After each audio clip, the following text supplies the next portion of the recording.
د جمله اسمیه د استعمال د صورتونو نه دریم صورت چې دی هغه دی چې په هغې کې مبتدا مرکب اضافي جوړیږي، یعنی مرکب مضاف مضاف الیه سره ملاو شي، دینه مبتدا جوړ شي او خبر چې دا ورته مفرد وي، لکه مسجد المدرسة جمیل. اوس د مسجد المدرسة دا مضاف مضاف الیه دی، مسجد مضاف المدرسة مضاف الیه، مضاف مضاف الیه چې کله سره ملاو شي نو دا به چې دی مرکب اضافي مبتدا جوړ شي او جمیل مفرد چې دا به د لپاره خبر وي،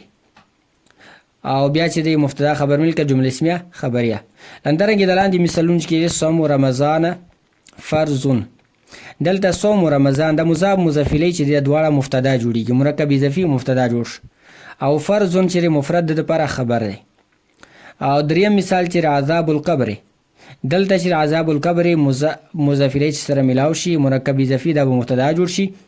او حق چې دا به د لپاره خبر جوړ شي چې دا مفرد دی. همدارنګه په بل مثال کې ماء الحوض حورن، د ماء الحوض چې دی دا مضاف مضاف الیه مرکب اضافي مبتدا جوړیږي، او حارن چې دا به د لپاره مفرد خبر جوړ شي. حج البیت فرض،